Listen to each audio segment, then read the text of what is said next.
पहले आपसे पूछना चाहेंगे कि आपकी जर्नी कैसी थी एंड उस पूरे जर्नी में क्या चीज़ सबसे ज़्यादा आपको पसंद आई और क्या नापसंद आई? देखिए, मैं जब गया था तो यही सोच कर गया था कि मैं अपना छाती चौड़ी करके सच्चाई से जाना चाहता हूँ, स्माइल करते हुए, और वापस भी आऊँ तो ऐसे ही आऊँ और वही करते हुए आया हूँ। तो आई एम हैप्पी। और अगर आप कह रहे हैं कि छाप छूटी है इतने छोटे स्टेंट में, तो खुशी होती है ये सुनकर। और सब इतना ज़्यादा इनक्रेज कर रहे हैं मेरे बिग बॉस घर के स्टे को, और आई एम वेरी हैप्पी। जो रिस्पांस मिल रहा है, जो प्यार मिल रहा है, जो सपोर्ट मिल रहा है सबका, I am extremely thankful. But disappointed है क्योंकि जर्नी बहुत छोटी थी एंड पीपल वर एक्सपेक्टिंग कि शायद लंबी हो। जी, मैं खुद से भी एक्सपेक्ट कर रहा था कि अभी तो बहुत कुछ बाकी था, बहुत एंटरटेनमेंट, बहुत ड्रामा, बहुतों के नकाब उतरने बाकी थे। और बट अगर आप सब ये प्यार बरकरार रखेंगे तो क्या पता वापस भी चला जाऊँ। You never know. ये गेम जो है वो उसका फॉर्मेट ही ऐसा है कि इतनी अनप्रडिक्टेबल है। और साथ ही में घर में हमने देखा अर्चना के साथ जो है आपकी काफी लड़ाइयाँ हुई, जी, तो क्या कुछ कहना चाहेंगे उसके बारे आप देखिए बहुत सारी लड़ाई हुई हैं। आप बताइए कौन सी लड़ाई की बात कर रही हैं? जो अर्चना ने जो पानी फेंका था मेन उस इंसिडेंट के बाद उन्होंने कुछ पर्सनल अटैक्स भी जी, किए थे, तो उस बारे में देखिए मुझे बहुत बुरा ये लगा कि वो लड़की इस लायक नहीं है कि आप उससे दो इज़्ज़त की या प्यार की या सच्चाई की बातें कर सकें। और मैंने बहुत ही एक वल्नरेबल स्टेट पे ये सोचा कि एक हार्ट टू हार्ट कॉन्वर्सेशन हो रहा है और उसे ऐसी बात बता दी कि जिसका उसने बाद में सिर्फ एक्सप्लॉइट नहीं किया, उसको कर्स किया मुझे। और वो पर पता नहीं, मुझे बहुत हर्ट हुआ था उस टाइम। मैं हंस के मैंने कोशिश की कि वो चुप हो जाए और लाउड होकर, बट जब बैठा तो मुझे लगा यार ये कैसी इंसान है, मतलब ये इसकी कोई हद नहीं है। आप हर बार सोचे कि इतनी घटिया हुई है, इतना नीचे गई है, पर वो अगली बार और भी ज़्यादा नीचे जाकर दिखाती है कि वो अंदर से कैसी इंसान है। तो उस पॉइंट के बाद मुझे लगा कि ये तो इस इंसान के साथ मैं अब एक मिनट भी अपना वेस्ट नहीं करना चाहूँगा। और इसीलिए उसके बाद मैंने वो, जब उनका एक पैटर्न है, वो ऐसे गंदगी करती हैं और फिर जब वीकेंड का बाहर आ रहा होता है तो उन्हें लगता है कि उनकी क्लास लगेगी, इसलिए जाकर सॉरी बोल देती हैं सबको। ये पैटर्न है, आप सबके साथ नोटिस कीजिएगा, वो सबके साथ करती हैं। तो जब वो मेरे पास आई तो मैंने उनको बोला मैं आप पे ट्रस्ट ही नहीं करता हूँ। आप अभी जो झूठा सॉरी बोल रही हैं मैं उसे एक्सेप्ट भी कर लूँ, बट अगर आप जाके दोबारा करके फिर सॉरी बोलेंगी तो क्या फ़ायदा है। तो I don't trust you any more. जैसे भी आपने कहा कि अगर आप और घर में रहते तो बहुत लोगों के नकाब उतरते, जी, कौन कौन और लोग हैं, किस तरह से नकाब उतारते हैं? किस तरह से, देखिए ऐसा नहीं है कि मैं प्री मेडिटेट करके जाता। और मैं बहुत ही, जब गया भी था तो ओपन माइंडेड से गया था। हाँ, एज अ वाइल्ड कार्ड आपको बहुत सारों के बिहेवियरल पैटर्न पता लग जाते हैं, उनकी गेम थोड़ी बहुत समझ आ जाती है। बट फिर भी मैं बहुत ओपन माइंड से गया था कि जिसके साथ जैसा कनेक्ट होगा, जैसी ट्यूनिंग होगी वैसा ही करूँगा। तो हालांकि मुझे जैसे शिव के बारे में मालूम था कि उसने जो किया बाहर, और बिकॉज मराठी में किया, तब भी मैंने ऐसी कोई चीज़ नहीं सोची कि उसको टारगेट करना है। इसलिए जब उसने पहले जाते ही वीक में पहले ही टास्क में चीखना शुरू किया तो मेरे को कहता दिखाता हूँ बाहर तो आ। मैंने कहा क्यों, तूने यहाँ पर कभी किसी को हाथ नहीं उठाया? तो उसको समझ आ गया और वो मैं कह के चुप हो गया, क्योंकि मुझे टारगेट नहीं करना था। अगर करना होता तो मैं उसको कभी पता ही नहीं लगने देता कि मुझे पता था, और सीधा ही फिर उसको बम फोड़ के सबके सामने करता ताकि फिर हर कोई उसे नॉमिनेट करता। मैंने ऐसा बिल्कुल नहीं किया क्योंकि वो टारगेट था ही नहीं मेरा। फिर उसने अगले 2 हफ्ते चुप्पी साधी और स्वीट रहा मेरे साथ। पर जैसे ही थर्ड वीक में दोबारा से उसने ये गंदी गेम शुरू करी कि हम वॉशरूम के बाहर थे और मैं अंदर था और वो बाहर वेट कर रहा था। उसने जान के क्यों का मुद्दा बना के और ऐसा कहा कि अच्छा, जो बात मैंने कही भी नहीं उसको कहा अच्छा हाँ ठीक है मुझे पता लग गया, अरे सब ने देख लिया, रहने दो। और फिर वो, अगर आप देखें तो वो आपसे बात नहीं करता है, वो जान के कैमरे में फीड करता है ऑडियंस को जैसे बता रहा है, और अपने झूठ को मास्क करके सच बताना चाह रहा है एक भोली शक्ल से। तो फिर दोबारा से जब उसने ये चीज़ अर्चना के सामने भी की कि हाँ अरे तू तो बहन है मेरी, जब शिव साजिद जी उसको उसके साथ कनेक्ट कर रहे थे, तो मुझे लगा यार तू कितना झूठा इंसान है यार। और तब भी मैंने ये नहीं कहा अर्चना को कि देख ये सच्चाई है। मुझे ये नहीं था कि मैंने ना ही पास के बारे में मैं ज़्यादा डिटेल्स में गया।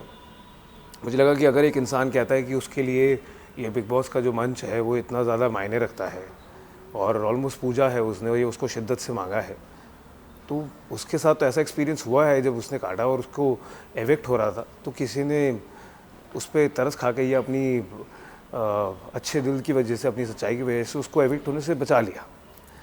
पर इसने तो सिर्फ ऐसा नहीं हुआ कि उसके साथ वो इंस्टेंस हुआ, उसने उसको बाकायदा प्लॉट किया उस इंस्टेंस को अर्चना के अगेंस्ट, जैसा सलमान सर ने भी कहा था और वो प्लॉट करने के बाद जब वो उस मुद्दे पे पहुंचा और जैसे ऐसे करके कर और फिर जब आया टाइम उसका डिसीजन लेने का, तो उसने फिर भोली शक्ल से बोला, नहीं सर कर दीजिए, नहीं तो ये बाकी सब भी गलत करेंगे। अरे तुम इससे भी ज़्यादा गलत करते आए हो, तुम्हारे साथ ऐसा हुआ है, तो इतनी इंसानियत तो रखो कि उसके लिए भी क्या मायने रख सकती है। गेम है, हर कोई वहाँ जीतने आया है, तो कितनी इंपॉर्टेंट है। तो आप उसे ऐसा करना चाह रहे हो, हाँ अगर जस्टिफाइड रीज़न हो, तुमने जो किया है उससे बुरा हो तो ज़रूर करो, बट तुमने जो किया वो उसके आगे कुछ है ही नहीं और तुम्हें किसी ने माफ़ कर दिया और तुम ऐसे दिखा रहे हो। और फिर जब सलमान सर और बिग बॉस अर्चना को वापस ले आए तो कैसे वो दुबक के बैठ गया था, और आप ध्यान देखेंगे तो उसका नकाब उतरता है। ऐसे इंस्टेंसेस पे बहुत बार उसकी सच्चाई दिखती है, और जो वो भोला नकाब पहन के दुनिया को बेवकूफ़ बनाता है कि मैं तो बहुत सच्चा हूँ, कॉमन में से हूँ और सबके में ही हूँ और यहाँ खड़ा हूँ, ये सब उसका एक जो वो ढोंग है वो धीरे धीरे सामने आता है। जैसे वो उस दिन भी आया सामने जब उसने कोशिश की, ऐसे ही करके वो, अगर आप कोई भी मुद्दे में देखेंगे तो वो किसी को बात पूरी नहीं करने देता है, वो ऊंचा जा करके हाँ पता लग गया, ऐसे कर लिया, देख लिया, ऑडियंस ने देख लिया, जान के ऐसे दिखाता है ताकि उसकी सच्चाई बाहर ना आ जाए। तो इसीलिए मैंने कहा, और मैंने ये भी कहा था को, देख ये बात मुझे लगता है आपका अपना दिमाग है, आपको जैसे डील करना है उससे कीजिए, नहीं भी करना है तो आप अपने जहन में रखिए, उसको ऑब्जर्व कीजिए, और जो उनको सही लगा उन्होंने किया। अगर मुझे उसको टारगेट करना होता तो मैं तो बेवकूफ़ होता कि उसको पता भी लगने देता कि मुझे ये पता है। बिकॉज जहाँ हमने देखा कि आपके झगड़े भी हुए, आर्ग्यूमेंट्स भी हुए, वहाँ भी हमने आपसे देखा कि प्रियंका अंकित जी स्पेशली अगर हम कहें तो आपकी दोस्ती काफ़ी ज़्यादा अच्छी रही। तो मेरे दो सवाल है कि अंकित के एविक्शन के बारे में अनफेयर कितना आप कहना चाहते हो, प्रियंका से आपकी बॉन्डिंग कैसी रही? देखिए फेयर अनफेयर कहना एविक्शन के लिए तो सही नहीं है, बट मुझे था कि हाँ ज़रूर वो क्लियर टारगेट था, और मेरे अगर इस घर में कोई दोस्त बना है जिससे मैं बाहर भी दोस्ती बरकरार रखना चाहूँगा तो वो अंकित है, क्योंकि मुझे सही में जन्मा थोड़ा सुलझा हुआ लड़का लगता है, अच्छा लड़का लगता है, और हमने उतने ही 2 हफ्तों में काफ़ी टाइम स्पेंड किया है, बातें अच्छी भली करी है, एक दूसरे को जाना है। तो और इनफैक्ट 2 हफ्तों के बाद भी वो जब जा रहा था तो मुझे कहता कि यार प्रियंका का ध्यान रखियो, जो तो 12 हफ्ते से सबके साथ था उनको नहीं कहा और मुझे कहा, तो कहीं ना कहीं वो सच्चाई हमारी एक दूसरे से कनेक्ट हुई, इसीलिए उसने मुझे कहा। और मैं बहुत खुश हूँगा अगर वो साथ में होंगे तो, और वो बाहर है, अगर उसने ये देखा और मुझे कुछ भी उल्टा कहा या गाली दी तो आप सब रिस्पॉन्सिबल हैं, मैं नहीं हूँ। तो but he is a very good guy, और सेम लाइक फॉर प्रियंका, वो अच्छाई वहाँ पर भी एक्सटेंड होती है, उसका अपनी समझ है, अपना तरीका है खेलने का, बट आई थिंक वो दोनों अच्छे बंदे हैं, अच्छे लोग हैं, मुझे अच्छे लगते हैं। यस, और साथ ही में 2 हफ्ते हुए हैं आपको बिग बॉस के हाउस में और फैंस आपको और भी आगे देखना चाहते थे, लेकिन 3 आपको हफ्ते क्या लगता है? 3 हफ्ते, 2 नहीं। हाँ, ओके। सो और ये तो ऐसी छोटी जर्नी को और छोटा कर दो। लो और जले पे नमक डाल लो। सो फैंस जो आपको और भी आगे देखना चाहते थे, लेकिन आपको क्या लगता है आपका कहाँ जो गेम जो है इतना कमज़ोर पड़ गया? देखिए मुझे नहीं लगता कि मेरा गेम बिल्कुल भी कमज़ोर पड़ा, क्योंकि वो कुछ भी प्री प्लान नहीं था। आप जब वहाँ घर में होते हैं, आप सोचिए कि अगर आप प्लान करके जाएं, जैसा कि मैंने पहले कहा, तो वो मुझे नहीं लगता कि काम करेगा। और वहाँ जो लोग जैसे थे, इसीलिए मैंने जब शिव के साथ पहली बार हुआ तो मैं कह के बिल्कुल रुक गया, और अगले 2 हफ्ते तक वो बहुत सहमा सा था मेरे साथ, उसने कुछ पंगे नहीं किए तो मैंने भी नहीं बोला। जब उसने किए तो फिर मैंने कहा कि तेरी सच्चाई भाई सामने लाओ, और ऐसा नहीं है कि मैंने उसका मुद्दा बना के चीख के सबके सामने उसको ऐसे दिखाया। मैंने बहुत ही रिस्पेक्टफुल तरीके से, बिना उसको इंसल्ट किए या डिसरिस्पेक्टफुली कहे, कुछ अपना पॉइंट शेयर किया अर्चना के साथ। बाकी उसके पास था कि वो जो कैसा लगे, जो मुझे लगा। तो मुझे नहीं लगता कि कोई भी प्लान है वो कर सकता है। इनफैक्ट मैं बाहर आया हूँ और सबने कहा है कि इतनी टाइम में आपने इतनी सच्चाई से जो खेला है, चाहे वो कोई भी मुद्दा था या गुस्सा था या प्यार था या दोस्ती थी या नोक-झोंक थी या टांग खींचना था, उसमें बहुत सच्चाई थी। और वो सच्चाई मैं यही चाहता था कि सब तक पहुँचे, और वो पहुँच पाई है, तो मेरे इटसेल्फ ही वो एक बहुत बड़ा अचीवमेंट है मेरे लिए। So I am very happy how everyone is, I am very happy and I am also pleasantly surprise कि इतने ही कम टाइम में अगर लोगों तक वो सच्चाई पहुँच पाई है और वो इतना प्यार मुझे दे रहे हैं, तो I am extremely grateful, really. Because जब आप घर में गए थे तो आपने शालीन को कहा था in the very first day कि वो टीना के चमचे, टीना को फेंक ना, ऐसे कुछ लाइंस पे था। नहीं, आप पहले एग्जैक्ट बोलिए, आप ऐसे मत बोलिए। आपने नहीं, आप शिव की तरह वर्ड्स मत फीड कीजिए। नहीं, आपने शालीन को कहा था, मेरे को एग्जैक्ट में वर्ड नहीं आता, बट वो चमचा या गुलाम है, ऐसा कुछ एक वर्ड आपने शालीन के लिए दिया था, एंड टीना को आपने फेक बोला था, you know somewhere on those lines. तो जब आप घर में गए तो आपकी वो थॉट चेंज हुआ या फिर आप और ज़्यादा यकीन हो गए उस बात को? देखिए मुझे लगता है कि शालीन जो है उसके अंदर सच्चाई, और सच्चाई तो नहीं, उसके अंदर कुछ अच्छाई है जो कहीं कोने पे है, बट वो अच्छाई बाहर नहीं आ पाती है बहुत ही छोटे छोटे इंस्टेंसेस में बाहर आती है, और उसके ऊपर इतने सारे नकाब उसने डाले हुए हैं जो ऑल्टरनेट रियलिटीज़ की हैं। वो खुद ही कंफ्यूज हो जाता है कि किस टाइम पे कौन सा मास्क उतरा हुआ है और कौन सा काम कर रहा है, और इसलिए बौखलाया रहता है और बेवकूफ़ियाँ बहुत ज़्यादा करता है। तो जब तक मुझे लगा कि मैं एक सच्चाई से दोस्त की तरह उसे बता पाऊँ, सपोर्ट कर पाऊँ, मैंने किया। जब मुझे लगा कि तो वो बेवकूफ़ियाँ कर रहा है तभी मैंने उसके मुंह पे बोला। जब मुझे लगा कि वो गधापन दिखा रहा है तो भी मैंने उसे बोला। जब मुझे लगा कि वो ओवर स्मार्ट बनने की कोशिश कर रहा है और अग्रेसिव होने की कोशिश कर रहा है और बदतमीज़ी कर रहा है, तो वो भी मैंने बहुत सच्चाई से सब उसके सामने रखा कि बॉस यही है, and that is me. I will call a spade a spade. साथ ही आप साजिद खान को भी फेक बोले थे, उनके बारे में क्या कहना है आपका? साजिद खान को फेक बोले थे जी। तो मैं अभी भी बोल देता हूँ।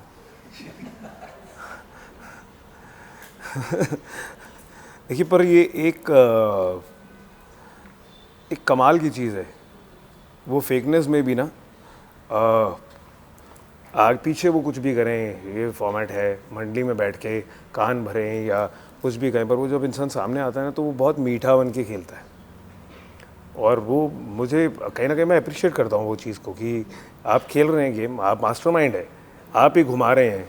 वो एक शिव जो ऐसे घूम रहा है पकड़ के अपनी, और फिर उसकी लगाम शिव जी के साजिद जी के हाथ में है, तो भी ये सबको पता भी है। उसके बाद भी वो जब आके बाकियों से कनेक्ट करते हैं या बातें करते हैं या जो भी उनका गेम है, वो भी उसमें इज़्ज़त मेंटेन्ड है। अनलेस वो अर्चना के साथ है कि उसके साथ तो कोई इज़्ज़त कर ही नहीं पाता है बिकॉज ऑफ हर। बट मुझे ये आई रियली लाइक दैट। तो वो फेकनेस चलती है। यस, और साथ ही में वीकेंड का बाद में सलमान खान ने निमृत को कहा था कि अब्दू ने अभी जो है निमृत से काफ़ी दूरियां बना के रखी, इस वजह से निमृत जो ज़्यादा दिखाई नहीं दे रही। जी। तो इसके ऊपर आपका क्या कहना है? वो बिल्कुल सही बात है। निमृत की कोई गेम ही नहीं है, उसकी कोई इन्वॉल्वमेंट ही नहीं है। वो सिर्फ लाइमलाइट में और चर्चा में इसीलिए थी क्योंकि अब्दू था, और अब जब अब्दू ने बैकफुट पे आ गया है तो वो फिर ऐसे ऐसे हो गया, वो मेरा दोस्त मैंने खो दिया। अरे कैसी हवा में हो, तुम खुद ही तो कह रहे थे उसको कि ये नहीं होगा, तुमने ही उसको किया, उसके सच्चे इमोशंस थे। और ठीक है, वो रियलिटी है, आप दोनों का फ्यूचर अगर नहीं है आपको लगता, बट जब वो उस चीज़ पे फॉलो भी कर रहा है तब आप उल्टी गेम क्यों खेल रहे हो? और आपके पास कुछ है ही नहीं करने के लिए। हाँ, जो किसी ने कहा वो मुद्दा दिखा के चिपका दिया या सेम लोगों को टारगेट करके नॉमिनेट कर दिया, और मेरे को कुछ फ़र्क नहीं पड़ता था यार। 3 हफ्ते में ऐसे पहले मैं नहीं किया, मैंने कहा करो सारे नॉमिनेट जिसको करना है। तो मैं वो निडर इंसान हूँ और बिना डरे खेल के आया हूँ, और यही that's the format of the game. मैंने कोई जाके किसी के चापलूसी नहीं करी है कि हाँ मुझे नॉमिनेशन से बच जाऊँ। That's not me.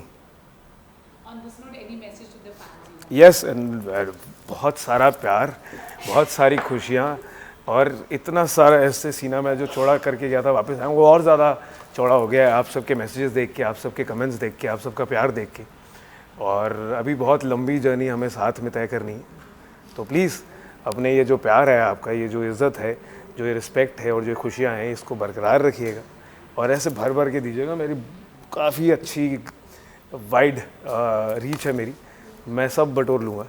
और प्लीज़ हो सकता है कि आपका ये प्यार एक्सटेंड होके ये वॉइस स्टार्ट होके बिग बॉस बोल दे विकास को वापस ले आओ, या नहीं तो फिर इसके लिए कुछ और अच्छा जो भी होगा हम वो जर्नी साथ में तय करें। And thank you for all the love. Thank you. God bless you all.